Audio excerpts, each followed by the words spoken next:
and the UN Youth Australia New South Wales branch. I am Nayonika, the New South Wales branch Youth Representative Liaison Officer and your host for this session. Before we do start this fantastic panel session, I would like to acknowledge the traditional custodians of the land on which I have gathered here today, the Gadigal people of the Eora Nation, and I would also like to acknowledge the different traditional custodians of the lands the Australian speakers have gathered on, and extend a very warm welcome to all our Aboriginal and Torres Strait Islander viewers tuning in today. I'd also like to acknowledge the traditional and continued connection of First Nations people with lands, water and airs across the world and the lands that we reside on. Before we do that, it's important to recognize that, you know, the colonization on which our activism is built and acknowledge that this is where it goes from. So thank you so much to everyone for tuning in. Before we do move on though, I'd like to introduce our fantastic moderator for the evening, Ms. Muniza Burney, who's got a fantastic list of accomplishments and who will, you know, run us through the lovely session today. So Ms. Muniza here has been associated with several development sector projects in Pakistan while working as a researcher, scriptwriter, freelance journalist, and leading youth programs on her own. So since 2014, she has served as a director of the Lahore Students' Union, also known as the LSU, a platform for youth community service and social leadership, where she launched a program called the LSU Community Service Initiative. The program has placed over 1,500 young individuals in 75 plus partner NGOs, social projects, and civil society initiatives across Pakistan, and supported over 15 youth social initiatives to date. She has also been writing for Dawn newspaper as a feature writer since 2013. Muniza recently completed her master's degree in Near Eastern Studies from NYU as a Falak Sufi scholar. Her research interests include conflict resolution and the youth, particularly from refugee communities and religious and ethnic minorities.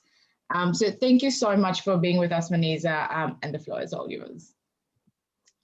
Thank you so much now for this wonderful and lovely introduction. And it's such an honor to be here with all of you today.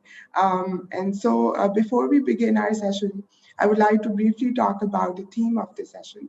And as you know, we will focus on the role of women leaders in the 21st century, which is a phenomenal challenge to the centuries-long status quo and the perception of how we think the world should move forward. The need for a stronger, more holistic, and a well-rounded representation of the beautiful and multicultural world we live in today plays an important role in paving the way for future leaders in existing communities to motivate, inspire, and support their youth. Young women in leadership roles create effective change that facilitates real opportunities demonstrated by their confidence, courage, and empathy. They are the role models for young people who execute effective leadership with the community at heart. These inspiring women in different leadership roles have clearly demonstrated that change does not have a name, a face, or an address. It comes from everywhere and lies within you. And so with that, let's introduce the wonderful panel we have today. So first up, we have joining from Canada, a 20-year-old Kehkesha Basu, who is an iconic youth leader, global influencer, environmentalist, champion of children's rights, a Forbes 30 under 30 TEDx speaker, climate reality mentor, author, musician, peace and sustainability campaigner, and a passionate advocate of women's rights. Kehkesha is the winner of the first ever Voices Youth Karpachev Schultz Legacy Award for her work on nuclear disarmament and a tireless advocate for the SDGs. She is a United Nations Human Rights Champion, National Geographic Young Explorer, one of Canada's top 25 women of influence, the council lead of the Toronto St. Paul's Constituency Youth Council, and the youngest trustee of the Parliament of the World's Religions. Joining from Australia is Lucy Strona. She's the current Australian youth representative to the United Nations. She's a student at the University of Western Australia, finalizing her dissertation as part of her Law and Society honours. Lucy has had many years of practical experience in the field of crime and justice, particularly with the Parliament of Western Australia, Western Australian Police Force, and the Department of Corrective Services.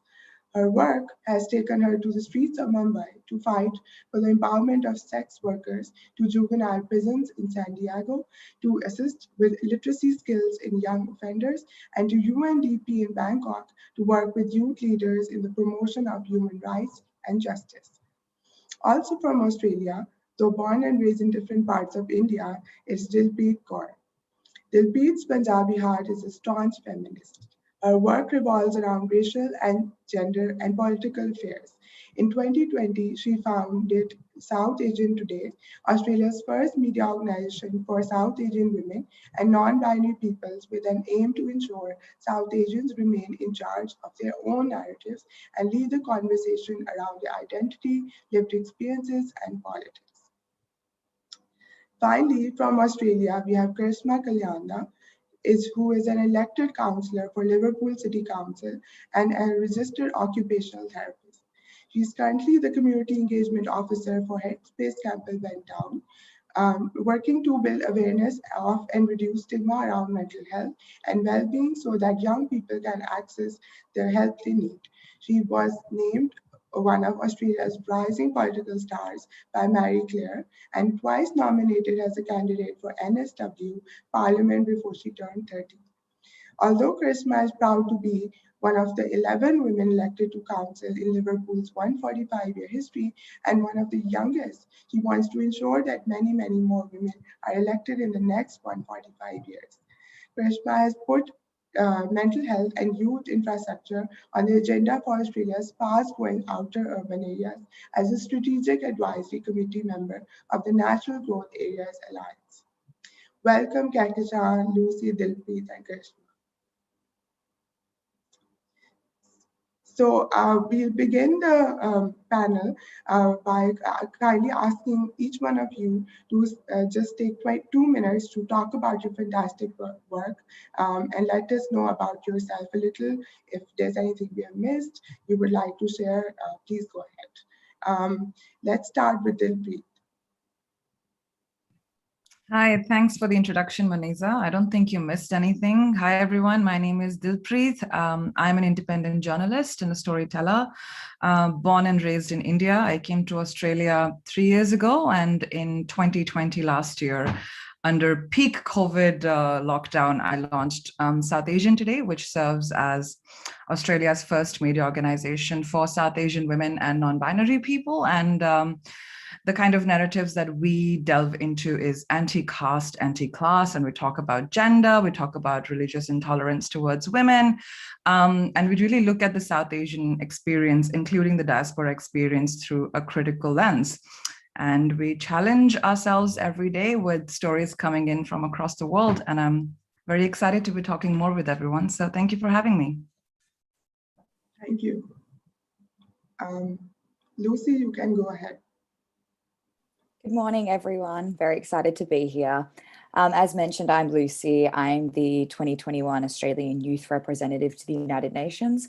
Effectively, that means at the moment I'm travelling the country on what's called the listening tour. So I'm spending 6 or 7 months on the road talking to young Australians from every state and territory, collecting their voices, their narratives, their experiences, and collating that to share with our policymakers, our change makers, and the United Nations itself. I'm very, very excited to be here. My background is in criminal justice, social justice, and so I have a really strong passion for youth-based advocacy and really empowering young people, ensuring that they have a seat at the table. So thank you for having me.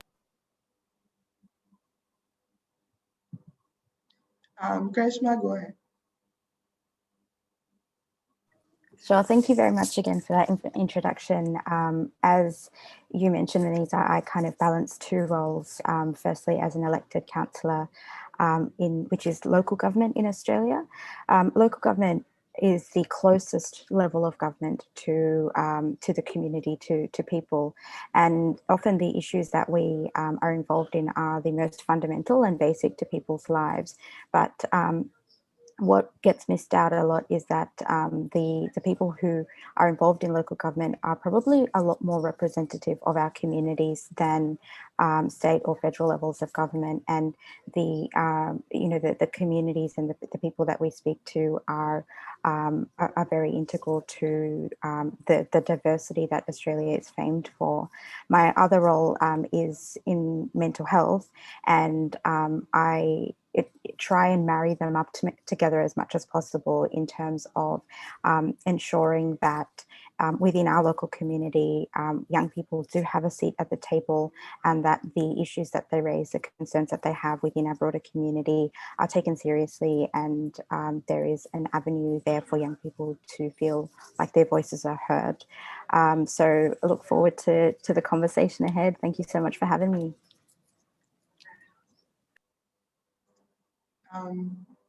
Kehkashan, go ahead.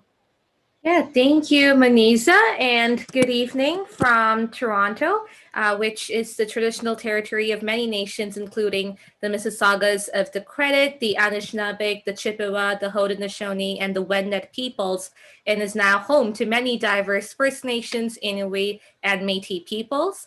As was just mentioned earlier, my name is Kehkashan. I'm a United Nations Human Rights Champion and founder president of Green Hope Foundation, which I founded when I was 12 years old.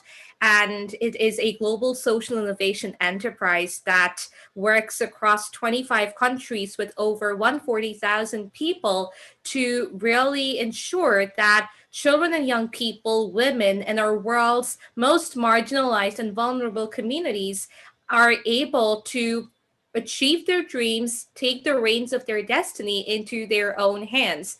And what we do is we combine our grassroots level actions with advocacy at the highest levels of policy making, because it's so critical to have young voices, young women's voices at the highest levels of the decision making. So we do this through education for sustainable development, because it enables us to view the current challenges as one own through a lens of empathy, and teaches the people whom we work with to think and act for a sustainable future.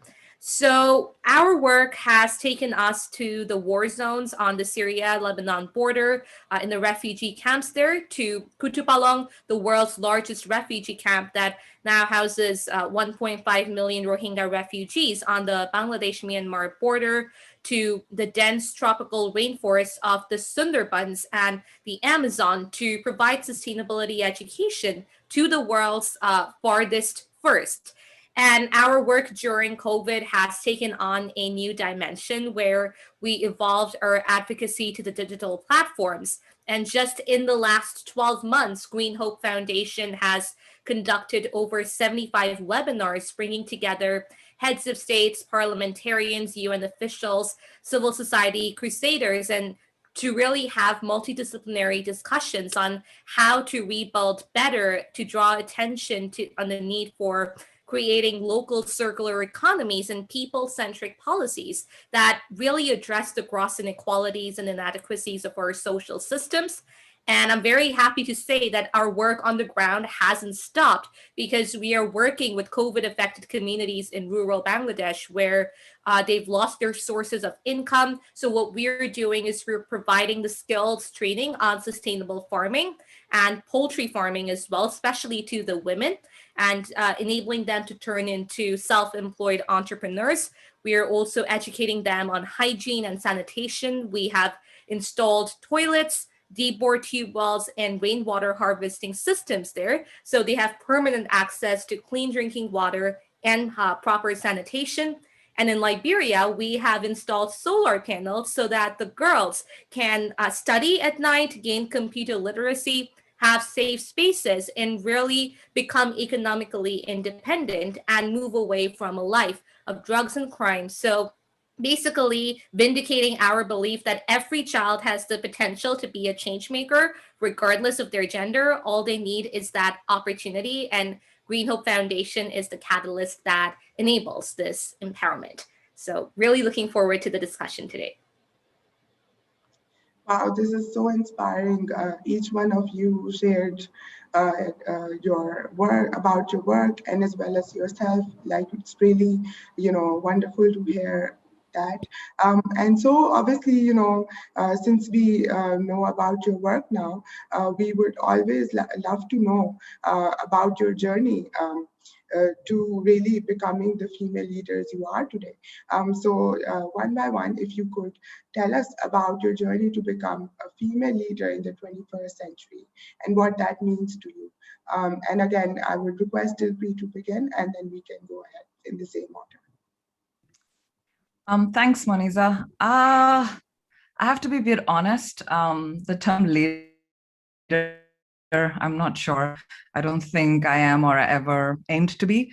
And I think that's important for us as a community to realize that there is a huge need to do community work and there's a huge need to do groundwork rather than get into this idea of leadership, right? And I think especially as South Asians, we are, our ancestors were storytellers, our histories are deeply embedded in terms of how we worked together. So politely, I would not call myself a leader, but I think my journey and my lived experiences growing up, we didn't grow up with a lot. I've grown up in very remote areas of India, and we had 2 daughters, and I think a lot of South Asians would understand the big meaning behind having a son or having a male child. Which fortunately we were never blessed with. So we are proud 2 sisters and grew up in remote areas of India. So I think my life in itself has taught me heaps and has taught me the importance of community work, which really led me to launch South Asian Today, because I think coming to Australia, I realized that a lot of migrants, and especially South Asian migrants, still didn't have any platform to talk about their stories. There were no podcasts, there were no articles or opinion pieces or any media material for South Asian women in Australia. And I found that really bizarre because there's a huge brown community in Australia. And I think in terms of, leadership, I think as someone who's deeply embedded in media and as a journalist, I think it's important for me to create an inclusive platform where people can take charge of their own narratives and be their own leaders. I know it sounds cliche, but it's 2021 and it's still cliche. So of course, there's still a lot of work to do, right? And I think in 2021, when we talk about intersectional feminism or we talk about gender, I think we need to step down from this arbitrary, historically Western idea of leadership and really deeply involve ourselves into working towards a feminism which is anti-caste and class, and which doesn't divide women, in terms of trans or other work. So yes, I guess I would say I'm more of a community member, if that makes sense. Thanks, Moniza. Sorry, I'm assuming it's jumping to me. No, go ahead. I'm glad you did that.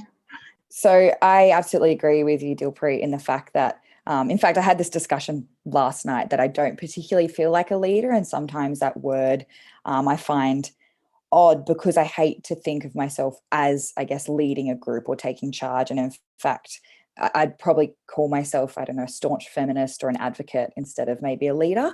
But for me, I guess I really fell into this role, particularly in all the other roles that I've held. So for me, I was just presented with incredible opportunities that I said yes to and forged my path in that way. But for me as well, it was realizing that I had the privilege of a really high quality education. I had the privilege of being able to be comfortable in public speaking. And I also had a really strong passion for social justice and for particular social based issues. And for me, I realized that it was almost a must that I had to do. I had to really try and advocate for those who feel voiceless or underrepresented, because I realized that I, as a Caucasian Australian, like I said, with a high quality education, typically have a very good platform to have my voice heard. And so I think as I guess a leader or an advocate, it's been my focus particularly to try and grow and learn from the experiences of other young people. I think that's the most important thing you can do as a leader is educate yourself and be open-minded and actually be a really active listener, because that's where I'm doing the most growing, and that's where I can better represent myself and other young Australians like I'm doing in my role right now. And the only way I can do that is by listening to the stories and the voices of all young people.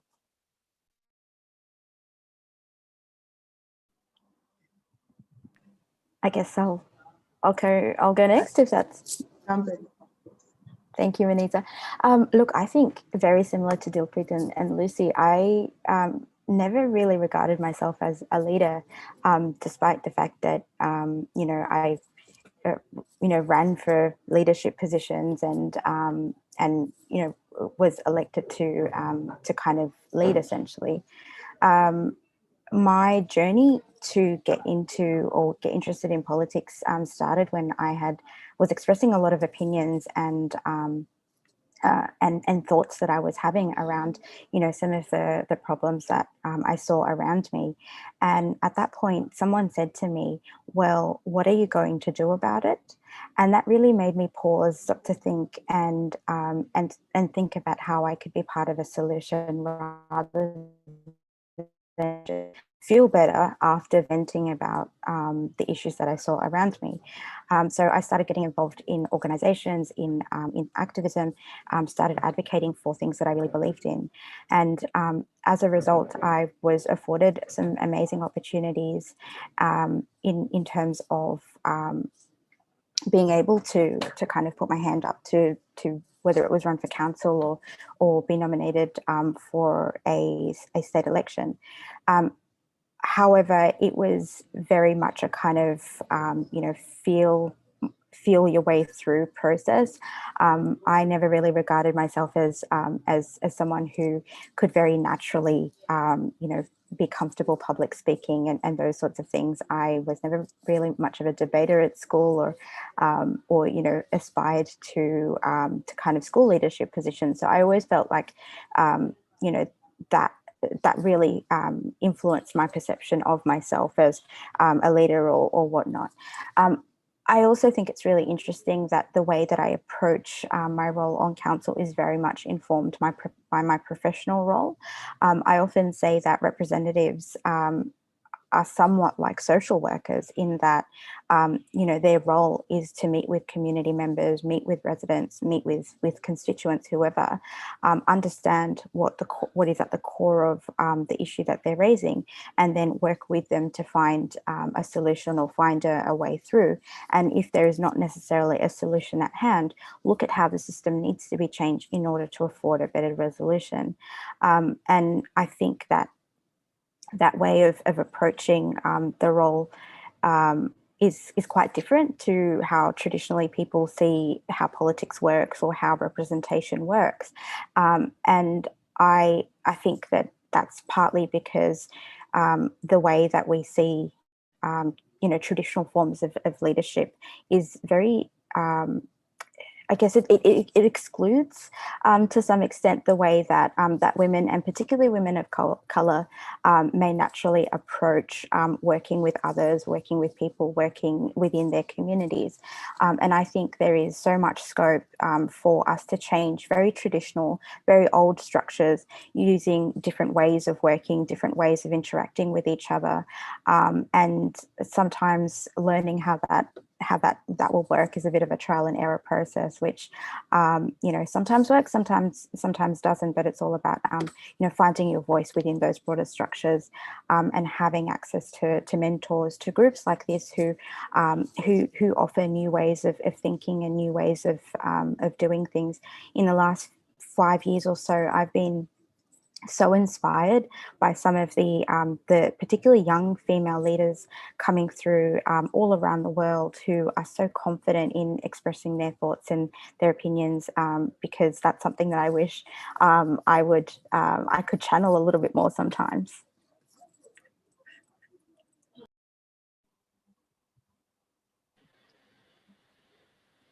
I can go ahead. Yeah, go ahead. Awesome. So yeah, I grew up with the word empathy being really important to myself and my family. And, I grew up in a household where I used to see my parents go out every weekend to distribute food to those who needed it, clothes as well. And I used to accompany them. I used to see my grandmother grow vegetables on her terrace garden. So I grew up thinking that empathy for our people, for the planet, was something that was completely normal. And that was what everyone else grew up with as well. But obviously, that was not the case. And when I was 7, I saw an image of a dead bird with its belly full of plastic. That was deeply disturbing to my 7-year-old brain. It gave me sleepless nights, and I realized that there was something really wrong with that image. And it was also around that time that I attended a lecture by environmentalist Robert Swan, and his words, "The greatest threat to our planet is the belief that someone else will save it," really resonated with me. And that inspired me to plant my first tree on my 8th birthday, which is also World Environment Day, 5th June. So I thought I was preordained to become an eco warrior. But I worked tirelessly on the ground for about 3 years. And when I was 11, the United Nations somehow caught hold of the work that I was doing. And I was invited to speak at my first UN conference in Indonesia. And that was my first step into the international arena. The following year, in 2012, I was at Rio Plus 20, which at the time was the largest Sustainable Development Conference. And out of the 50,000 delegates there, I was 12. I was one of the only 5 people under the age of 18. And I thought that that was really unfair that children especially, even more than just youth, were not that represented at all in such an important process. And that inspired me on my return home to found Green Hope Foundation. And it was also around that same time, at the age of 12, that I got elected as Global Coordinator for the United Nations Environment Program, Major Group for Children and Youth. And that made me the youngest person and the only minor ever to hold that position. So for me, that is how my leadership role has evolved as a young girl to a young woman. And throughout the all of these years, I've continued to amplify the voices of future generations and present generations, especially those who are vulnerable and marginalized. And I don't protest or march on the streets blaming governments. Instead, my work is at a grassroots level, empowering the downtrodden, those whom the world has forgotten, using education, and particularly education for sustainable development, to provide them with the skill sets to elevate their lives. And simultaneously, I engage policymakers at the highest levels of governance through my roles as various UN and civil society organization leadership positions. So that is how my leadership journey has evolved. Wow, that's truly inspiring and incredible. And so I'm sure a lot of people watching would love to know that how does a day look like in the role each one of you are. So if you would like to talk about that, how does your day start, and what goes around, and when do you guys get done? Because I'm sure, given the amount of work you guys do, you don't get done at 5 for sure. So Dilpreet, you go ahead again. Yeah, you got it. I do not get done at 5. I think any journalist who gets done at 5 p.m., you might need to rethink some choices. I think a typical day for me is very fluid. It's very uncertain. I don't know what's really coming. And I have to acknowledge that it's a very small media organization. Like, we haven't even finished a year yet. So I think it can be a little overwhelming because I don't have a team, or there's not a proper structure, because well, Australia is not that nice to people who are not citizens and PRs in terms of grants. So we're still a bit in the process of, capitalizing it. So I think it's me working across a lot of time zones is, I think, one of the biggest factors of running an online digital media platform, because you don't have a physical office and you're working with people in Germany, in US, in UK. So sometimes I'm editing a podcast at 4 a.m, and sometimes I'm making a graphic at a nice, decent midday on Tuesday. So it never really has a structure, but a typical day for me would be, if I have to sum it up, would be reading pitches that people submit to us, would be me interviewing some fantastic feminists across the world, and me, engaging with stories on the ground here in Australia. So those three would be, yes, a nice, lovely answer for this typical day question, I guess. But yeah, it's really uncertain. I think it's uncertain for anyone who's in media, because you never know what's going to happen that day. I guess for me, it's a lot of emails. I spend a lot of my time sending emails.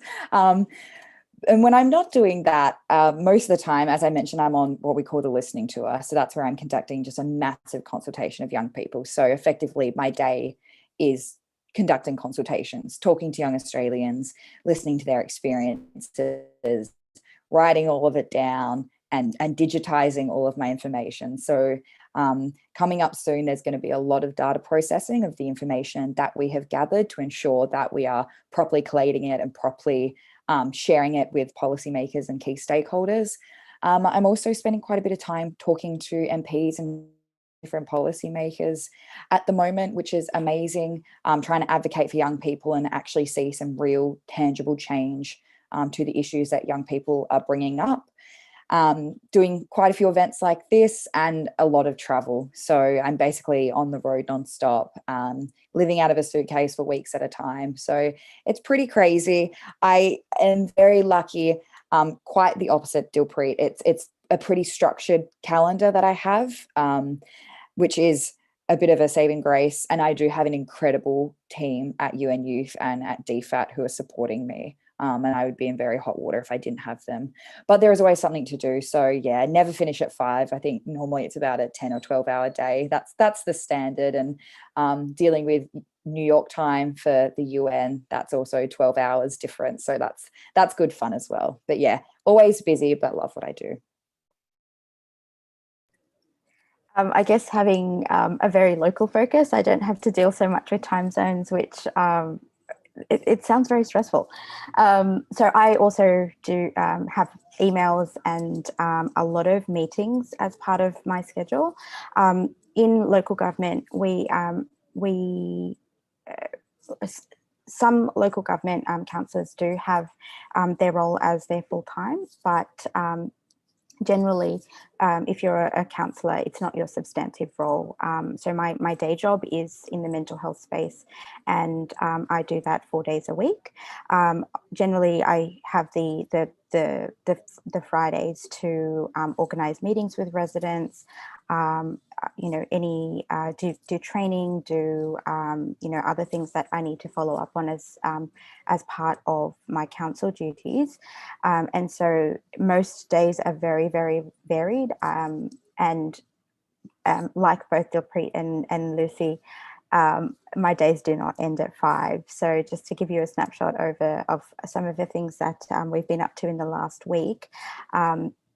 On Saturday, we had what we call mobile offices, where we basically go to various points around the area that we represent to meet with residents in their local park or in their local street corner or that sort of thing, so that they are more comfortable coming and speaking to you face to face if they can't or are uncomfortable accessing you via email or giving you a call or that sort of thing. Those sorts of opportunities to listen to the concerns of residents are really important, because not everyone speaks English as a first language. In fact, in our local government area, approximately 70% of people have at least one parent that was born overseas, and about 1 in 2 of people were actually born overseas themselves. And so we have a very highly multicultural and diverse population. And because government works in different ways across all over the world, some of those assumptions or some of those ways of interacting may be how they see government working or local government working here. So trying to kind of normalize being in contact with your local representative is extremely important. So over the weekend, I also attended an International Women's Day function put together by a local Iraqi community group, which was wonderful, just to see the recognition that some exemplary women in the community were getting from other members of their community. And I think that the people that you meet in attending some of these events or kind of at these mobile offices and things like that are incredibly amazing. We have also had a sort of an extended briefing session, as well as having one of the most diverse populations. Our local government area is the site of the next airport for Sydney. And so that's sort of a 10 to 15 year project, which requires a lot of strategic planning.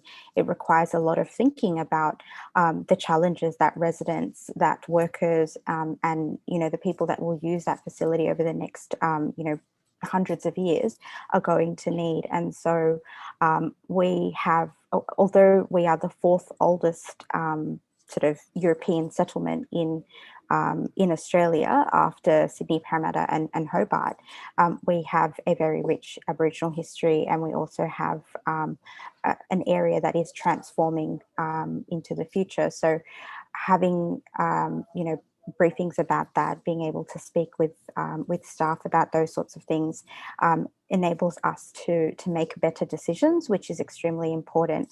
I'm not a planner by background, I'm not an engineer by background, and so I need to take on board you know, the advice from these professionals that's coming through in order to make the decisions that will hopefully benefit the community going into the future.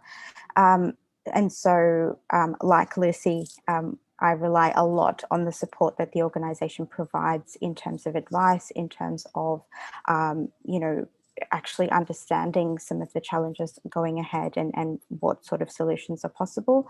And my role is essentially as a bridge between that sort of information and the understanding of the community. So in order to enable the community to understand what's happening, why we're making some of the decisions that we are, and hopefully bring them along with us, we need to make sure that you know, all of this vision stuff isn't just being projected to 20, 30 years from now, that we're also incorporating the needs of people who are living in our fast growing outer regional areas where, you know, they could be living there for a couple of years without access to parks, without access to schools, without access to local road infrastructure. They're the real daily challenges that some people in our community face, and making sure that they get their fair share of infrastructure and that sort of thing is incredibly important. So yes, that's just some of the things that we'll face on a weekly basis. For me, I am extremely busy. I think that, as I mentioned earlier, Green Hope Foundation does work across 25 countries. So for me, like Dilpreet, I do have to deal with a lot of different time zones. And, you know, I wouldn't really have it any other way, because it's something that I absolutely love doing. And I'm so thankful that I'm able to connect with so many amazing people from all across the world. So really, for me, I wouldn't say that any 2 days are the same. I do plan my weekly and monthly schedules in advance so I can maximize my output. But, you know, it's very, very tentative, and my main focus remains on monitoring our projects in different countries, engaging with fellow Green Hope youth and providing them with the support and the guidance that they need, especially since so many of our members are under the age of 18 and are really up and coming in terms of leading their own projects in their own zones of influence. So pre-COVID, I used to travel a lot, several weeks in a month, but obviously now that has been replaced with a lot of Zoom calls. So I have several speaking engagements throughout the week. I meet with the Green Hope Foundation core team to decide on future projects. And as I mentioned earlier, Green Hope Foundation conducted 75 webinars so far in the last 12 months. So organizing all of that, and we actually organized a really amazing web series called Women Impacting the World, just focusing on some of the amazing leaders who've brought about change in their lives and, really inspiring girls and women around the world to dare to dream. And, just today, and since it's evening in Canada, this morning at 6 a.m., my team and I conducted a workshop for a private sector company. And then a couple of hours after that, we conducted a workshop for 8-year-old children here in Canada. And yesterday, I spoke at Canada's side event at the CSW. And, it's and just as I've also mentioned, my birthday is 5th June, World Environment Day. So that is a very busy time. And during the pandemic in 2020, I stayed up till 3 a.m. to conduct a conference for children of a school, the most populated school in the world in India. So for me, as you can understand, it is very busy. Do not really have a fixed schedule. And at the same time, I am a student, a third-year student at the University of Toronto. So I have to stay up to speed with my course lectures and ensure that I continue to be on the Dean's list. So yes, very busy schedule, but wouldn't have it any other way. Awesome, that's great. So just before we move on, we would love to include the attendees of this webinar and to give them the platform to ask questions. So I've been asked to request all the attendees to use the hashtag #AskAffinity and type up their question and send it over, and we will ask that from the panel. And so moving on, if each one of you could briefly talk about who do you look up for inspiration and how do you find mentors? Since you have mentioned a little about people who you look up to and would wish to be like them, and eventually be at that level. So if you could talk about that and and tell us about your if you have any mentors currently or otherwise. I think in my day-to-day, I do look up to Dalit and Black feminists. They have led the way historically and are doing so culturally right now as we speak. And I think they are my biggest source of learning of, how am I meant to make South Asian today an inclusive space, or a space that pushes for uncomfortable conversations, uncomfortable but conversations that we need to have. Recently, we hosted a webinar on Blindian relationships. I'm not sure if people are aware of the term Blindian, but it's a relationship between Black people and South Asian people. And so there's a lot of big conversation waiting there to happen, because, you can talk about colorism, you can talk about anti-Blackness, you can talk about what mixed identity even means, and especially in the light of Kamala Harris, her politics aside, but where she comes from as a Black woman who has South Asian ancestry. I think there was a huge amount of conversation waiting for us, waiting there for us to happen. And so that's how I find mentors, because I think I consume stories and I understand the incredible work that South Asian women and gender diverse people are doing across the world. And I think it's really important to for us to realize and to acknowledge people who are doing the work on the ground, right? So, for example, for me, I had no idea about Blindian at all. And I found amazing South Asian women in the States leading this conversation and being anti-racist, and especially, fighting anti-Black racism in the States every day through their writing, through their work, through their speaking engagements. And it really takes me by surprise every day that when I get stories in my inbox, I think when people forward me some pictures and I'm like, wow, I didn't even know that this was a conversation. I think one of the biggest resources for me last year has been Equality Labs. It's an Ambedkarite organization in the United States. It's it constantly works towards Dalit, Bahujan, Adivasi dignity, and their founder Thenmozhi Soundararajan has done immense amount of work, and I had the absolute pleasure to interview her last year, so I'm still fangirling, pardon me. But I think that's how I find mentors. I think we need to keep an eye out for people who are doing this work every day, and not just people who are who we see. I think that's how I put it, because you tend to see people a lot. Some people need to be tend to be visible, as we call them, representatives, or we have certain terms. But I think it's really important for us to look beyond that and find mentors in people who are using their work, and whatever that work may be, right? Writers or podcasters or editors, whatever it is in the field of media. People who are doing the work every day. I think that's how I find my mentors. And I would actually avoid taking particular names, except for Thenmozhi, because I did want to talk about Equality Labs, and acknowledge every single person that I've met since April 2020, since I launched South Asian Today, and how my own community has left me rather surprised with the kind of work we've been doing, not just in Australia, but in India, in Pakistan, in Sri Lanka. There's a huge Tamil community in Australia, every day, constantly talking about the Tamil genocide in Sri Lanka. And so, it's the diaspora has started taking charge in a way that it hasn't before.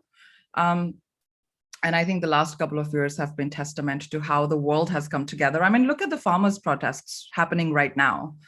And so many women activists I got to know while I was doing stories on farmers' protests. And I think it was also a bit sad that I didn't know about them, because we often just see very loud men talking about issues, and we fail to recognize women on the ground, women who are working in the agricultural sector and not being acknowledged. And they're not voiceless, right? That's the word I would really, really avoid.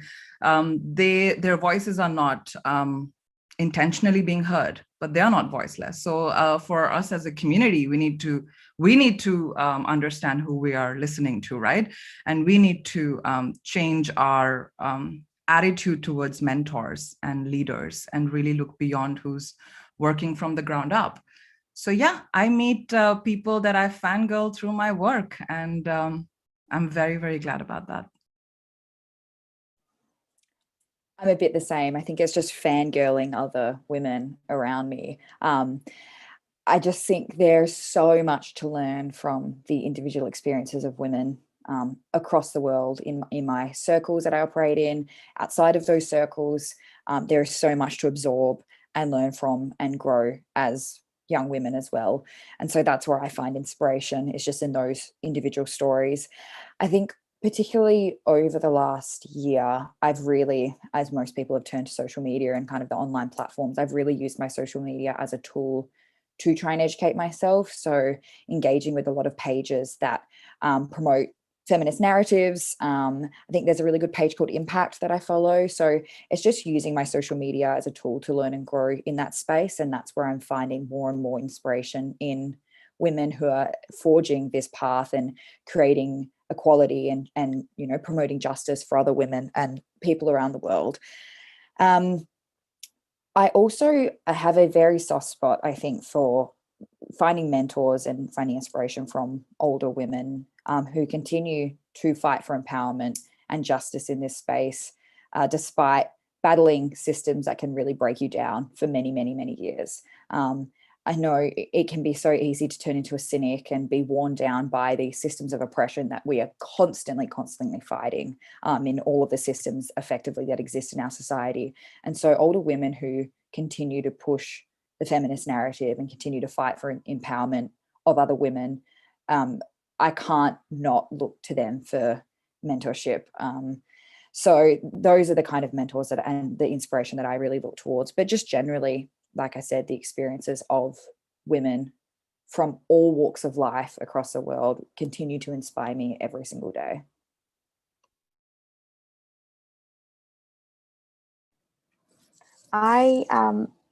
When it comes to sort of looking at mentors or people who I, would like to emulate and that sort of thing, for a long time, I've had the view that you look at the quality rather than necessarily the person that inspires you. I think, everyone has their flaws and their clay feet and that sort of thing. And I guess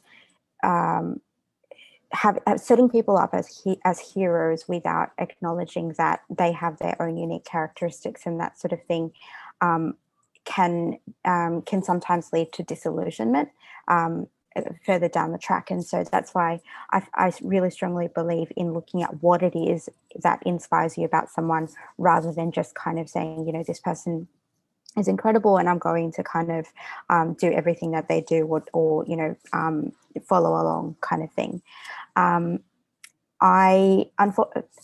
Because of just sort of almost the overwhelming nature of social media over the last 12 months, I kind of had to take a little bit of a step back. And so I got back into reading a lot of biographies, reading about a lot of historical figures who did some incredible work with given the challenges and the barriers that were in their way. And a story that continues to inspire me whenever I think, I'm working at a very local level, how can we broaden some of these wins, is the story of Nye Bevan, who was the health minister in post-war in post-war United Kingdom, who took an idea of a medical aid society in his constituency in Wales and turned it into the NHS, which has benefited millions and millions of people across decades. And I think seeing the value of something that started in a very small community and has now touched the lives of so many people, not just within that country, but across the world, because it forms the basis of many socialized healthcare systems, is something that I think of with great inspiration. And I also look at the people around me who, who continue to overcome challenges and barriers.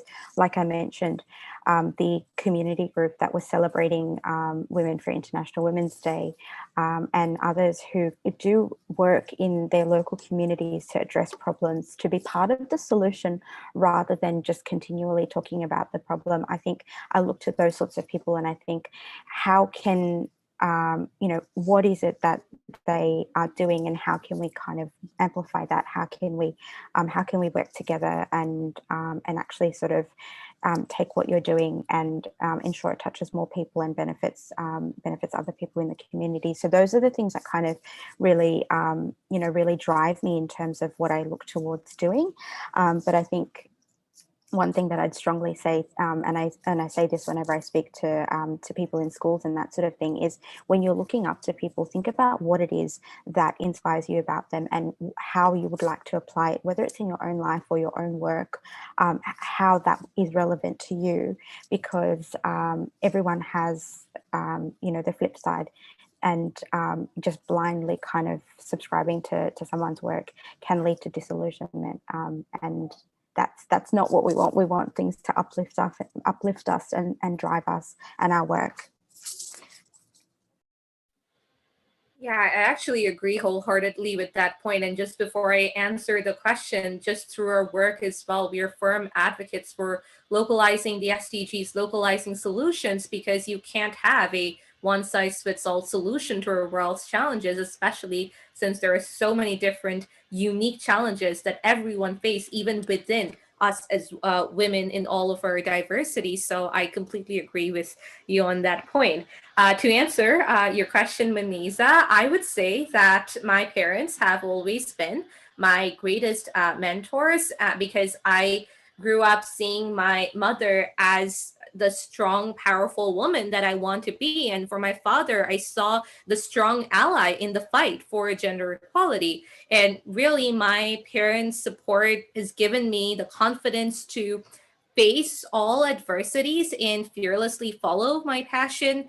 And really, because of them, I have the self-belief and confidence in the work that I do. And of course, along the way as well, several people have provided me with guidance and support, which I've humbly accepted and learned from their knowledge and experiences and expertise. And I'm of the belief that you're never too old or too young to learn, and every life experience is a learning experience. So for me, I see those as learning experiences for myself.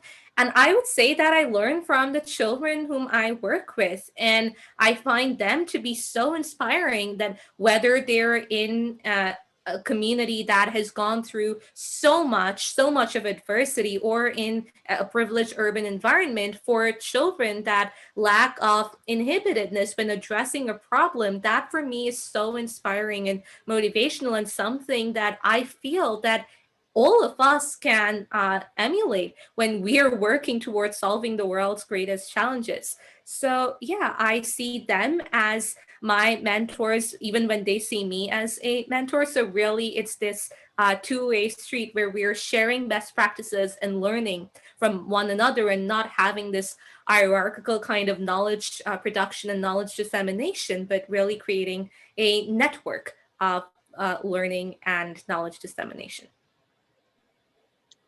Great, awesome. So to move on, so since we've been talking about your work and the wonderful things you do, we would also love to hear you talk about the challenges that you have faced and how did you manage to overcome them. And if you could just talk about a few, or like talk about one, it's up to you, but just go ahead. Thanks, Maniza. I think, well, growing up in India, I think life was an everyday challenge. And I think, gender stereotypes don't really change is one thing that I've learned. I think this idea that West is very equal is also a huge myth. I think there are different kind of problems, but gender stereotypes do still exist and play out in similar fashions and in similar ways.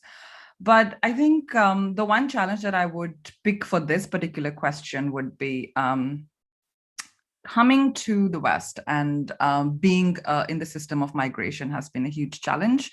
And I think the migrant experience is a very unique, uncertain, comes with its own set of challenges, because what happens is when I came to Australia, I think there were no grants, even cadetships. After I graduated from my journalism program, I wasn't allowed or even eligible to apply for many jobs, which will leave your experience very daunting. So I think it's really important for us to understand when we talk about race and gender, and to really talk about migrants in that particular category, right? Because the kind of challenges that they are facing are very different from the community that is in place in that particular country. So I think I did feel a bit alienated from the brown community in Australia as well, because I couldn't connect. Because I think I was fresh off the boat, or a migrant, and I think these kind of challenges really leave you a bit restless, and you're not really sure how to deal with them. And I think especially as women, I think we lack certain amount of support from the government, and I think migrant women really do lack that support. So in terms of my recent challenges, I would really pick being in the system of migration and not really knowing, when it'll end, or when will I be deported, or will I have to fly out, or what do I have to do? It's a very, very uneasy and uncertain life. And I think even starting South Asian today, I wasn't really, of course, there was like an unconscious wheel at the back of my head that, what am I even doing? Like, why am I launching this startup in Australia, which is not even, my home country, or the country that I might be living in for the coming years. So I think as migrant women, it's something that we really do need. We need community support, and we need support from the government, and we need particular policies, and we need particular grants that are given to businesses started by migrant women. And I think that's really missing. So it's been 3 years, and I think not much has changed, but I think people are starting to talk about challenges faced by migrants and international students. And I would really say, I think last year during COVID, Australia has so many international students who were just completely ignored and set aside. There was really no support from the government for them, which was really heartbreaking, because I think they put a lot into the economy, and they keep this country running on an everyday basis, right? Shops you go to, stuff you buy, who's driving you, right? Those are all migrants and international students trying to make their ends meet while running this country. And I think during COVID, they were completely sidelined, which was emotionally and mentally quite uneasy, because a lot of my friends were in that situation. So these are the kind of challenges that pop up. And the funny thing is that these challenges don't go away, because the next thing you know, there's a global pandemic, and you're the last bit that the government is caring about. So I think that's the challenge I would pick right now, being in the system of migration. For me, I guess most of the challenges I have faced and continue to face come from the patriarchy. Just generally gender-based stereotypes, gender-based violence, being underestimated by people, being overlooked. Something I find really interesting, and I guess a curse as well of being young, is that we're typically seen as being too optimistic or idealistic or unrealistic about these challenges that we face in the global community, and when we're fighting for things like sustainability. And so a lot of the time, particularly from older men who really utilize those sort of oppressive systems and force that sort of narrative that as young people and as young women, we are idealistic and we'd love to change the world, but it's just not going to happen. These systems are too strong. We're never going to break them down. And that's been a constant challenge that I've faced, and I'm sure a lot of other young women have faced, and something that I've really worked to overcome. I mean, I remember in terms of gender-based stereotypes, as a young girl, I would constantly fight against what I thought was stereotypically feminine. So I'd buy boys' clothes. I'd play soccer with the boys at lunch. I wouldn't wear anything that was seen as slightly feminine, because I was so anti these stereotypes and this narrative that was being forced on me as a young woman and as a young girl. And overcoming that now, I realized that I can wear pink and still tear down gender-based stereotypes. I can be feminine and still fight for feminism and tear down the patriarchy. So it's just a matter of growing and educating myself, and like I've mentioned before, being constantly inspired and empowered by other women around me who continue to fight for change in this space. I think probably the biggest challenge that I've faced throughout my life, and something I'm only really coming to terms with now, is my internalized misogyny. So really understanding how patriarchal structures have affected how I see other women, particularly the idea that to succeed as a young woman, you need to tear down other women, and you've got to be at the top, and other women can't also be at the top with you. And so that's been a really big challenge as I've moved forward in, I guess, my leadership path and in my career, is ensuring I recognize and acknowledge my internalized misogyny, and I'm really trying to overcome that actively in my daily life. So it is a constant fight. It's daily. It's a daily battle. But I know that so many women, in fact, most women, are also facing these challenges. And so I get a lot of inspiration and, like I said, empowerment from the experiences of those people around me.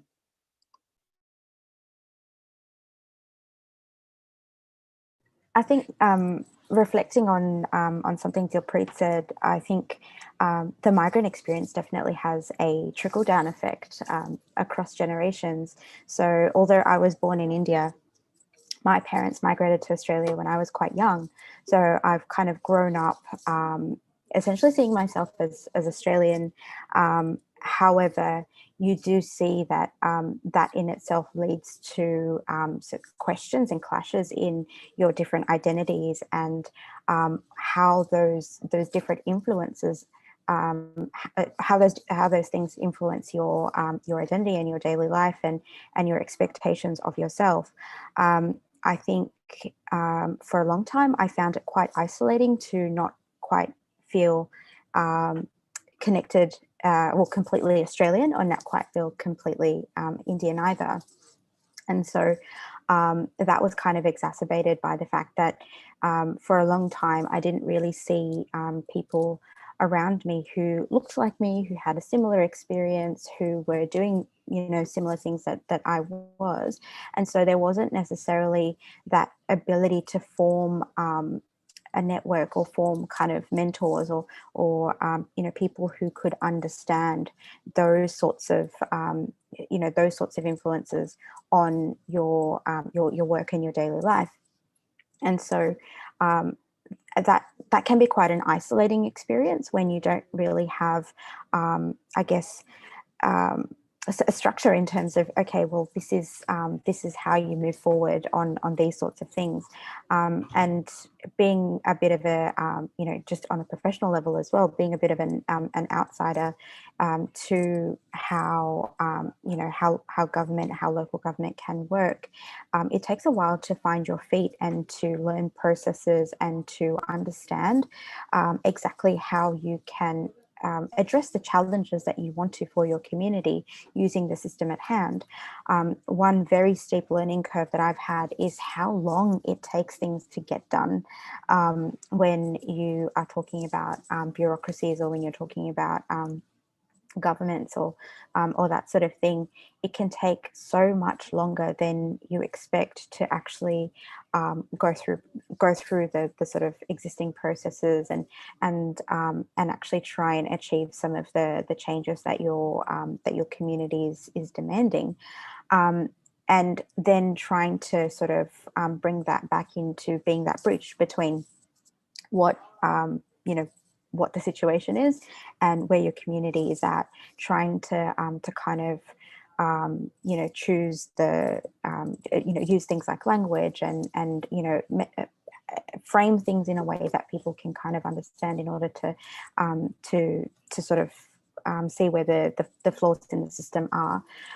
One of the challenges that I've seen, or that I've kind of that I found most frustrating, is particularly in Australia, where we have where our levels of government are quite interlinked, and so, you know, what you can do is very dependent on the actions and the sort of the resources afforded by other levels of government as well. It can be quite difficult to then go back to community members and say, you know, I know that XYZ is impacting your life quite significantly. However, at this point in time, we don't have the resources, or we don't have the ability to do the things needed in order to address those challenges that you have in life. Those are some very difficult conversations to have, and sometimes you can kind of see that if these things aligned and if these small changes were made, it would make a huge difference to the situation. But obviously, you know, you're operating as part of a much bigger system, and sometimes it can involve hitting your head against a brick wall a few times in order to make those changes. I think those would be a couple of the real significant challenges that I've faced in the last few years. On a personal level, it's very much, how do I operate within this system whilst feeling quite isolated, because I don't know what the formula is in order to you know, to be in some of these spaces. And secondly, when you're operating as part of a much bigger system, how do you actually achieve the changes that you know need to be made when you don't quite have the ability or the resources to make them instantaneously, and you need to work, you know, in a multi-stage process to try and achieve those things? Yeah, for me, the first challenge that I've faced is, and the one that I faced right at the beginning, continue to face today, is the bias adults have towards young people. Of course, that was mentioned earlier as well. And that, you know, they underestimate our commitment or potential purely based on age. And my answer to them has always been, look at my work, not my age. So becoming the global coordinator for UNEP's Children and Youth really helped, because that was a first in the UN system, and that proved to a lot of the naysayers that capability has no correlation to age, because I was elected purely based on the work that I had done for the 4 years before that. And, you know, apart from that, I've faced and continue to face today tremendous cyberbullying, stalking, both physical and internet, malicious emails, even threats of physical abuse, death threats. And, you know, when I got elected as global coordinator, a lot of the older youth were very dissatisfied with a young woman being in a position of power. And they actually started a lot of these harassment campaigns, literally. And now that I think about it, all of them were actually men. And I always found it really sad that just within the children and youth fraternity, older youth would be so horrible towards the younger people and the younger children. But yes, this is something that I knew going in to this field, that when you do good work, you're always going to have naysayers, and especially if you're young and if you're a woman of color, that is going to be, you're going to face 10 times the number of challenges that a person in general would face. So it was intimidating at first, but then I reevaluated, you know, where I stood, looking at comparing my love for my work with my fear of these horrible people. And of course, the love for my work won out. And that is why at Green Hope, we have a tremendous commitment towards always providing safe spaces for everyone to continue their work, do so in an environment that is positive and that allows them to really be their true selves. And I also started calling out these bullies. You know, I spoke out on it on TV. I shared my experiences openly. And I always thought that if for me, as someone who does come from a relatively privileged background, can go through this, there are so many other girls and women around the world who are facing so much worse. And if I talk about it and raise awareness about it, and through my work, I am able to bring about change and really address all of these challenges that women and girls and really people all around the world face. And I was very fortunate to have the support of my parents throughout. I don't think I would have been able to get through it without the emotional support that they gave me. But yes, and now I strive to provide that support for all of Green Hope's members, especially since they are also starting out so young, just like me. Great. So now we have like a question by an attendee, which we would like to add to the conversation. Since we were talking about challenges, someone has asked us, how do you feel and respond to older feminists with traditional views of women in a patriarchal sense, and what do you do to re-educate them through your work? So if one by one you could talk about it, and maybe we can start with Kekisha and then go anti-clockwise. Yeah, thank you, Barbara, for that question. I think that's really important. And as I was mentioning earlier about the importance of localizing SDGs and solutions, I think it relates really well to that. So at Green Hope Foundation, before going into any community, we do a lot of research. We find out the social taboos of that country and the community, and then we address the issue. So, for instance, talking about menstruation is a taboo in many places in the developing world. So we address it from a health and hygiene perspective and not a gender perspective in that sense, but it is related to that. So for us, we have always tried to see how we can take into account all of these cultural challenges and at the same time ensure that we are not telling people what to do, but gradually bringing about that change and really bringing about that mindset change that they come up with themselves. Because just by you can't hammer it into them that this is what you should do. They have to bring about that change themselves. And that is exactly what we strive to do at Green Hope. And that is why we keep reiterating the importance of localizing the SDGs and recognizing the importance of unique challenges all around the world and really seeing how the women on the ground can become leaders in their own way, in their own unique way, in their own zones of influence.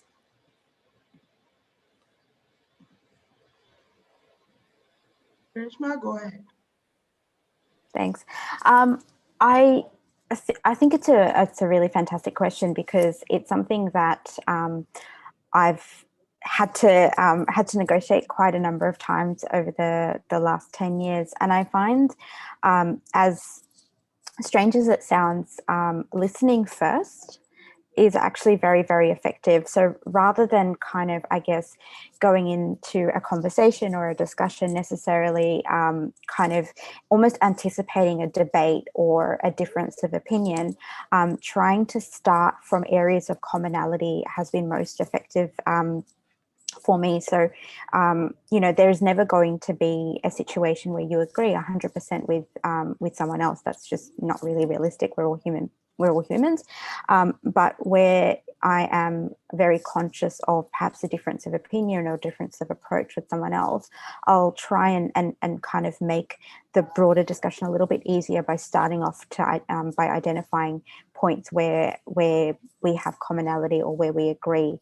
And then we can use that as a bit of a foundation to perhaps, you know, have, whether it's an agreement or some sort of arrangement in place for those areas where we don't agree and we're not going to agree on a way forward. The other thing that is quite effective is, I'm not sure if anyone has heard of a technique called Socratic questioning, where you basically use the technique to explore very complex ideas or whether it's policy discussions or whatever, to kind of open up complexities in the different approaches you and the other person may have, and this again helps you to arrive at those points of commonality that you might have with them. So Socratic questioning can help you uncover assumptions, analyze concepts and the different layers to them, and to distinguish what you may know from what you may not know. And it really helps give you a bit of a framework for having quite difficult discussions or contentious discussions.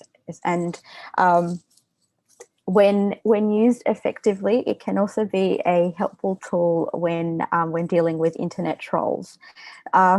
Just asking questions to consistently get people to really think through why they think the way they do, or why they have certain assumptions, or what contributes to their worldview or their way of approaching a particular problem.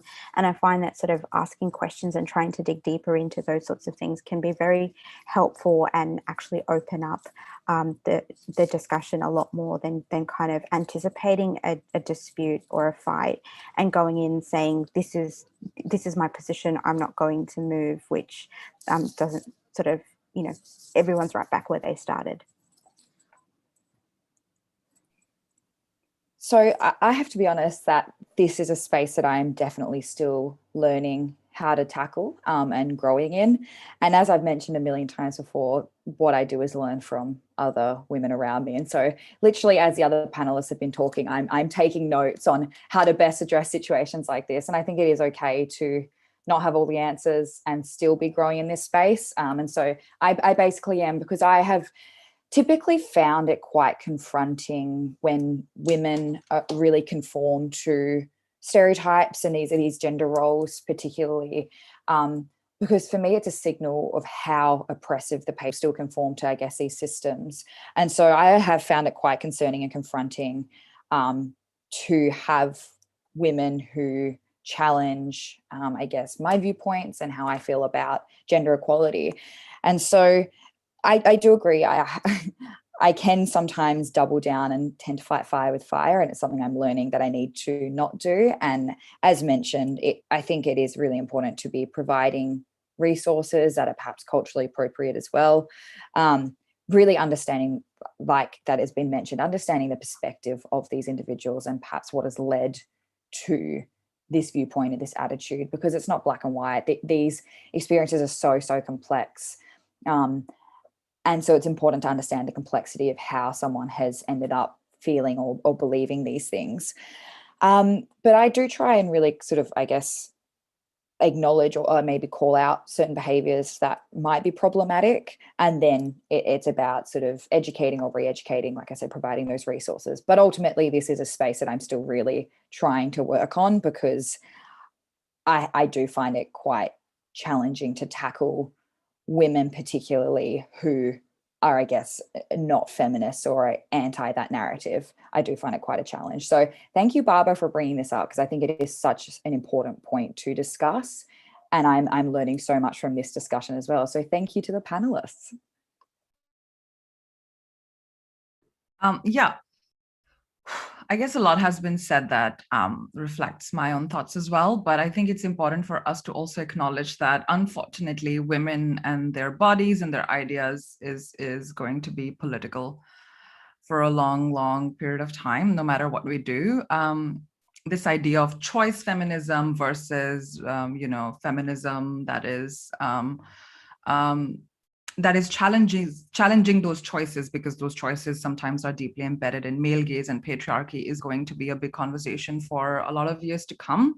And I think that's really unfortunate, because it also tells us that women are not able to be their own agents, older or younger, from previous generation or current generation, without it being a political discussion or without it being a question to a group of people, because it's something that we are still learning about. I still remember, I think a couple of days ago, I was having this discussion on Clubhouse about plastic surgeries. I don't know where that came about. And a lot of people were like, oh no, women can do whatever they want to do. And a lot of people were like, but why are we doing it? But why are we changing our features? It's deeply embedded in male gaze. And it really got me thinking that, oh, we can't even take charge of our own bodies like we want to, because it's a political discussion, because it's a question of what your belief is, right? So I think I would just wrap up by saying that it's an ongoing process. I don't think any of us have the right answer, but I do want to point out that it's often not just about older generation or newer generation, and it's often about ideas. I've met some young people who are transphobic, and they have absolutely shocked me. And I've met some wonderful older women who have rejected the idea of marriage or rejected the idea of having children because they think it's patriarchal. So I think it's important to let's maybe focus on ideas and what kind of feminism we are working on, rather than a generation gap, because often a generation gap is destroyed by the kind of idea we have for the world. So yeah. I wish we could do whatever we want, but hey, it's always going to be discussion, isn't it? Of course it will be. But, bringing in another attendee question before we really just, ask you the final few questions. Someone has asked, what is the one thing that you look forward for / towards to keep you going every day for your work? And with that, I would also like to, give you the platform to talk about an anecdote or any highlight that you would like to share. So, anything that you look forward to every day, as well as one anecdote or highlight that really has all kept you going, just if I could request, just keep it brief so that we can just give time to more questions as well. So go ahead, Dilpreet. Yeah, sure. I think one thing that keeps me going, I moved to Australia because I ended up in this horrible, toxic newsroom in India. And that's probably the biggest mistake I've ever made, because I would come home and I don't know if people are aware, but India and Pakistan have these really like tensions politically. So I would come home and Pakistan used to ring in my ears, and it was like, what am I doing? This is not the kind of journalism that I wanted to do. And blaming another country for all the problems we have doesn't make any sense, and it's not journalism at all. So I worked there for about 10 months and I was like, nope, this is not what I want to do. I think I was 21, I'm 25 now, so 4 years ago, and it was a horrible experience. So that's what keeps me going, because I feel like the media industry in India, and especially for South Asians, is on a massive downhill. And if we don't take charge of it, and if we don't occupy space with stories that really need to be heard, then it's a huge problem, because we live in a world where people are consuming every minute, right? People are scrolling, people are sharing, people are tagging like every second. So the content production machine is massive. And someone or some industry or some amount of people have to disrupt it, because it's toxic, it's sexist, it's Islamophobic, it's whatever's happening with farmers' protests. Suddenly all Sikh people are terrorists, according to the media. So it's a very harmful and a very dangerous precedent that we are setting. And these people are not journalists at all. So I think they're giving a very, very bad name to journalists who risk their lives often in war zones, on borderlines, on front lines, reporting important stories. So that's what keeps me going, this idea of what is this story that we're consuming? Why is the headline like this? I think there was a very, very harmful headline I read the other day. This woman was assaulted after 12 glasses of wine. What is that headline? What does that mean? Why 12 glasses of wine is an important factor to put in the headline? Are you trying to say that it was her fault? I mean, you are trying to say that, right? So the media is deeply sexist, and it's shocking because you wouldn't expect it to happen when people are growing more in awareness. So yeah, to wrap it up quickly, I think what keeps me going is that I probably cannot stand another headline like that. So yeah, I have to change it, I guess. What keeps me going is just generally young people, their passion, their empathy, their compassion. It blows my mind every day. My entire space and world right now is taken up by young people, which is what I love. And so despite the fact that I am having what can be quite difficult, sometimes sensitive, and sometimes quite exhausting conversations, because they do involve a lot, they're very issue centered. And so we're not talking about what's great about the world, we're talking about what's problematic and the systems that we need to fight and change. And that can be, like I said, quite exhausting sometimes. But in the same vein, talking to these young people and hearing their experiences it almost gives me life. I mean, they're just so inspirational, so passionate, and so ready to change the world. I guess in terms of highlights, and it's both really heartbreaking but also reaffirming, has been young people telling me that I'm the first adult who's ever listened to them, or has not only listened to them but respected what they're saying and actually tried to fight for them and the change that they want to see. I have young people telling me that they're now pursuing careers in social justice. So actually helping, I guess, ignite some of that passion in those fields. Also helping young people understand that they are all change makers. And as has been mentioned previously, all young people have this capacity and they have the potential. They just need the right opportunities. They need someone to tell them that they can sometimes. That's all they need. And so being able to sometimes offer that to the participants in my consultations and workshops has been, I guess, the biggest highlight that I can say, allowing that light bulb moment or igniting that spark to really help them understand that they have the tools, they have the capabilities, they have the education and the passion to make community level and global level change. And it's just about them actually grasping onto that. So it's been such a privilege for me to be able to share in those spaces and have those conversations. And I'm only sort of 6 weeks down of the next 7 months. I'm really looking forward to these continued conversations that I get to have.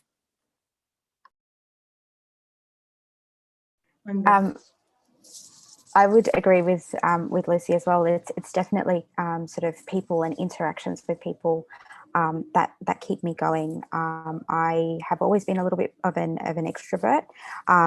However, I have learned over the last few years that that in and of itself is not enough to kind of sustain me the whole way. About 18 months ago, I realized that after, juggling pretty much full-time work, my role on council, having been part of an election campaign for almost 12 months, and also trying to balance, family and personal life as well, I was completely burnt out. I lost my motivation. I lost, my ability to kind of empathize and have compassion for people.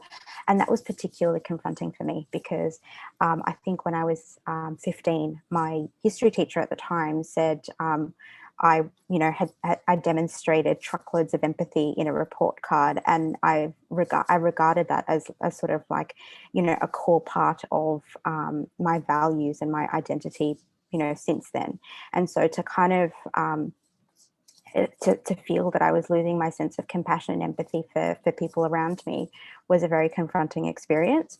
And I realized that I really needed to put strategies in place in order to kind of change how I was caring for myself, change how I was, change the boundaries that I had also with people, because, as a representative, you often see people who are in quite desperate situations. So, they've tried all the avenues and they're coming to you because they don't know how else to utilize the system or whatnot. And so you do really need to kind of put strategies in place, because you are only one person as well. You can only give so much, you can only do so much, and being able to set realistic ideas and expectations of what you're capable of is incredibly important when dealing with people. So for me, it was almost a double-edged sword of having of getting this immense amount of energy and inspiration and motivation from interactions that I had with people who were just amazing, but on the flip side, really needing to kind of have structures in place so that I understood my own fallibility as a human being, and was able to kind of work within that in order to achieve the best amount of change that I could. So I think that was a really helpful experience in terms of helping me to kind of to sustain myself beyond that, beyond that experience. Yeah, for me, it's always been about bringing a smile on the faces of the children and then seeing that smile. I think that for me has always been the highlight, and every project that we successfully implement is a highlight for me in Green Hope Foundation, because it really affects the lives in a positive way of some of the world's most vulnerable people. And just to share a couple of experiences. So I led a Green Hope Foundation team on New Year's Day of 2018 to No Man's Land, a Syrian refugee camp on the Lebanon-Syria border, to conduct sustainability workshops for the children over there. And that experience gave me a new definition of misery, because it was bitterly cold and wet, and the shell-shocked faces of the children still haunt me. There were 14-year-old girls there carrying their own babies at the workshop. And the irony was that none of them had IDs. So in the eyes of the world, they did not even exist. But by the end of our workshop, these same children were laughing and singing and rapping, painting their dreams and discussing how to plant trees in their camp and avoid using plastic. And their joyous shrieks were, some of the greatest rewards of our efforts. And it was a very similar experience in Kutupalong on the Bangladesh-Myanmar border, the Rohingya refugee camp that we went to the Christmas of that same year. And, you know, at one time they were on the news, but now not so much anymore. They've become the forgotten people now. And then there as well, every week in the camp, there were 50 births, many of whom didn't survive the week, and girls as young as 10 being sold off into marriage. And our workshops were literally their first exposure to education. They didn't know how to read and write. But using art, because at Green Hope we use art, music, dance, and drama to really connect with children across the world and to circumvent the language barrier, they were able to express their wish for a better future, not just for themselves, but for children all across the world. And that those smiles, that, you know, that keeps me going to this day. So I got my dose of that smile this morning, and it is my hope that we're able to continue to work to bring about a positive impact on as many people's lives as possible. Great, this is amazing. And so just to then wrap up the session, I mean, we have heard some amazing and wonderful things from all of you. And so before we really, you know, conclude, we would love to hear from each one of you a message to young people out there, to people watching, anything you would like to share. And you know, and it's just, you know, so inspiring to hear all about your work. And obviously you are still like, you know, at the beginning of your journeys, and you know, we understand that, you know, there's a lot that you still have to do, but yet, you know, in this young experience that you have had, just talk a little bit about what would you like to say to all these people watching, and anything they need to keep in mind. And we will wrap the session after that. Do you want me to start, Vanessa? Yes, it's always you, Dilpreet. Thank you. I think one thing that I will say to young people is stop seeking validation. I think that's really important. And I think it's really important to not put your worth in what other people have to say or think. Because no one has got it right, guess what? So I think, you know, keep working and keep your dreams clear and keep your vision clear.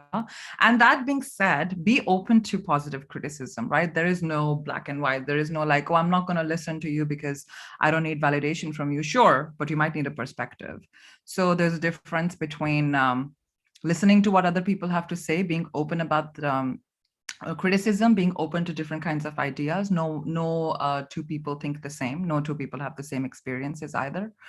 But at the same time, also realizing and acknowledging that it's very, very easy for someone to send a message to you, send a DM to you without knowing you, criticizing you, trolling you. It's very easy, right? So it's also important to not give it too much strength, to not lose sleep on it, but to keep it as a reminder that this is actually never going to end.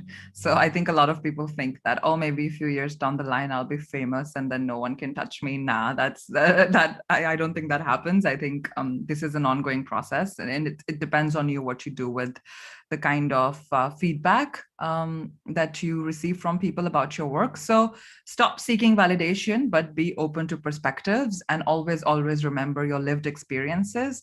And to all the privileged people out there who are trying to, you know, do community work, I think it's really important for all of us to understand that we come from a certain privilege. And so the kind of work that we want to do, we need to destroy our own savior complex first before we step into the community. And let's try not to be someone's spokesperson. And let's try to shed the privilege that we come from so that we can actually do the real work. So I think those would be some of my points, because I think in the media industry, I often see people telling other people's stories, whereas that doesn't have to happen. you can work together and tell those stories together and, you know, work with the community in telling those stories, but maybe not tell someone else's story. Yeah. Thanks, Manisa. Right. Lucy?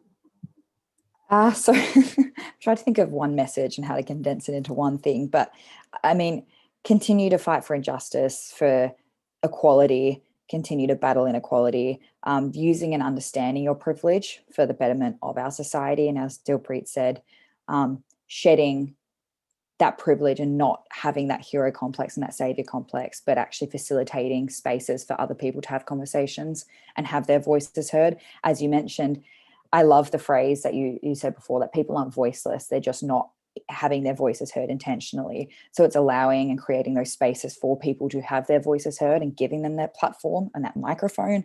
I think it's really important to normalize changing your attitudes and your opinions based on new and better information.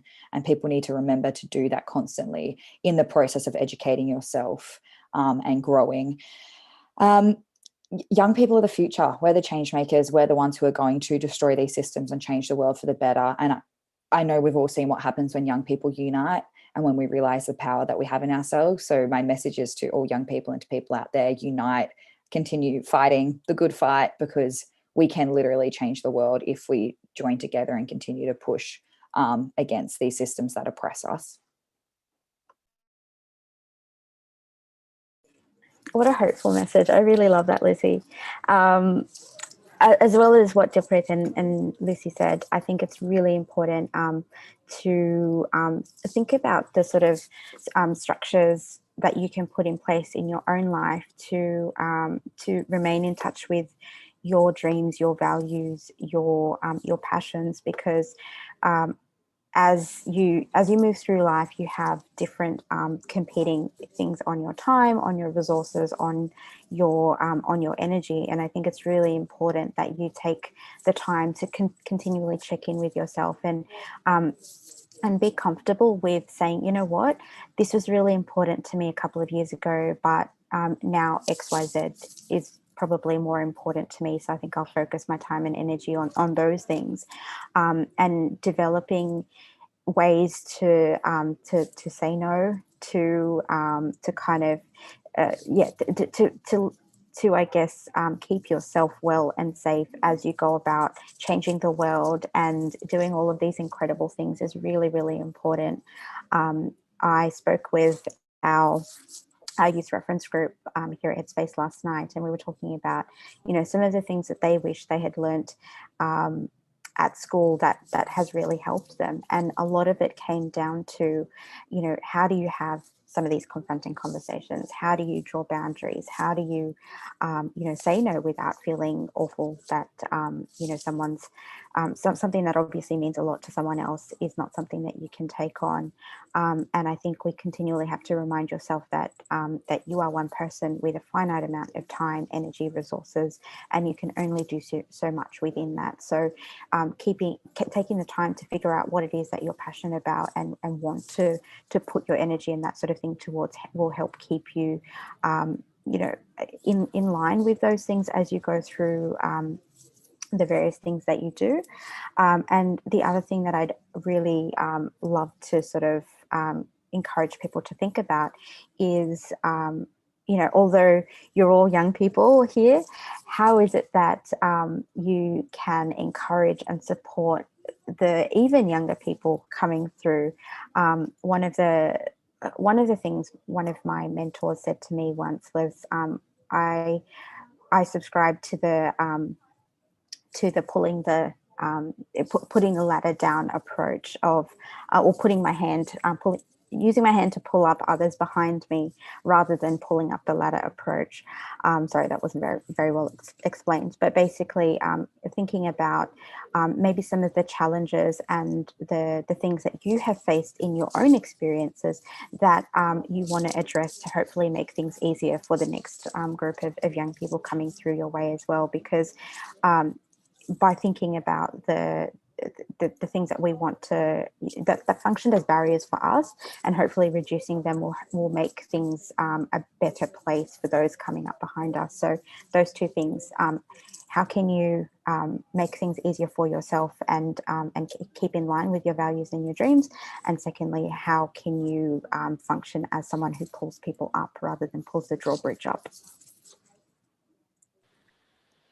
Yeah, for me, I'd just like to say that we are going through the most trying times in living memory. And the one thing, if the pandemic has shown us, is the opportunity to work together and through unprecedented collaboration and really rebuild better. And that leads us to understanding the importance of people-centric policies that are supported by political will, and then civil society having the courage to implement them, and really doing away with this linear supply chain mechanism, because that is biased and flawed. So really creating local circular economies that take into account society and the environment, and really bearing in mind that there are no quick fixes, and neither should we proceed to find them, because the problems that currently beset our society, they're so deep rooted that we need to find long-term elixirs, and it will take time.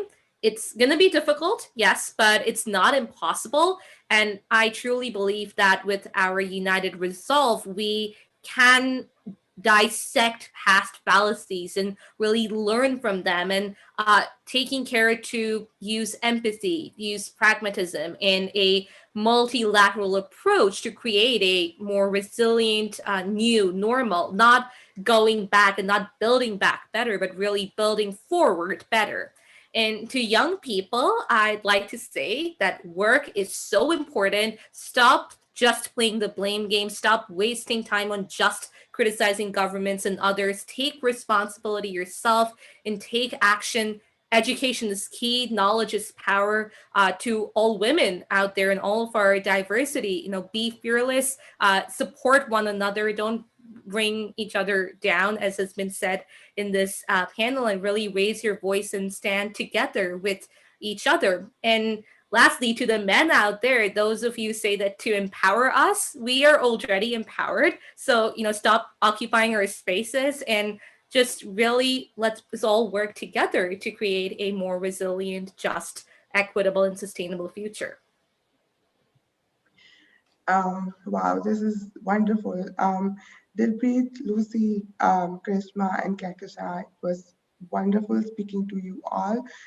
Thank you for such an insightful conversation. And before we really end this session, I would like to invite Mr. Ahmed Pollard to say a few words. He's Executive Director of the Affinity Intercultural Foundation. Thank you, Muniza. And good morning, good afternoon, and good evening, distinguished viewers from across the world. I would like to begin by sincerely greeting you from down under Sydney, Australia. I would like to acknowledge that this webinar is being held on the traditional lands of Cabrogal people of the Darug Nation, and pay my respect to elders, both past, present, and future. I'm sure that you will agree that Affinity Intercultural Foundation's collaboration today with the United Nations Youth Australia New South Wales Division and the Journalists and Writers Foundation in New York was a fitting tribute to the importance of advocacy of the NGO CSW65 virtual forum. Today, our inspiring and vibrant speakers enlighten us with their fantastic journeys. Thank you, Dilpreet, Lucy, Karishma, and Keskeshan. And thanks must also go to Muniza for so generously, effectively facilitating today's discussion, to my esteemed cousin Nayonika for her warm introduction and her full support and assistance, as this webinar couldn't have come together without her help. I would like to also thank Ms. Cemre Ülker from the Journalists and Writers Foundation for her contributions. Finally, my big thanks to Cousin Matthew for his ongoing technological support and assistance.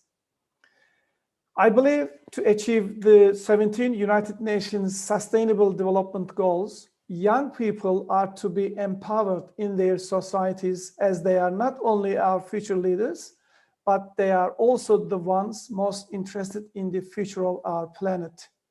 Those who wish to predict a nation's future can do so accurately by analyzing the education and upbringing given to its young people.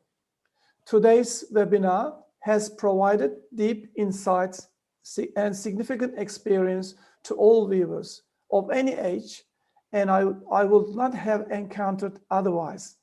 And this is a great development opportunity to get each of us out of our comfort zone and to understand a wider perspective. I believe that connecting young people in Australia to all corners of the world and providing the tools and resources, they are able to develop solutions that can lead to successful dealing with the issues that have been left unsolved in our society for far too long. If you were to think of society as a crystal vessel and of its young people as the liquid poured into it, notice that the liquid assumes the vessel's shape and color. There is no doubt that every nation's progress depends on the upbringing young people through education. Having said that, nations that have raised their young people correctly are always ready for progress, integration, and connection to the world. This forms a healthy, dynamic society where universal human values emerge and sustain. Young women are sprouts of power, strength, and intelligence. If trained and educated properly, they can become heroes, overcoming obstacles and acquire a mind that promises enlightenment to hearts and order to the world. In my humble view, like Mandela, our commitment is to be empowering young women and educate them and make them become world citizens. In the words of Mandela, education is the most powerful weapon which you can use to change the world. Dear distinguished viewers, Affinity has proudly organized 3 wonderful webinars at the NGO CSW65 forum. Today, we have successfully completed our 2nd webinar, and I would like to invite you to join the final webinar on 24th March, 9:30 a.m. IEDT. As you see that, with this program organized by Affinity and also Institution for Economics and Peace. And then we will discuss women as a catalyst for peace. Thank you for your time, and I hope to host you next week. Thank you. Have a lovely day. Thank you so much for having us, everybody. Pleasure. Thank you, everyone. Bye-bye. Bye. Thank you, everyone. Thank you, everyone. See you later. Thank you. Thank Take you. care.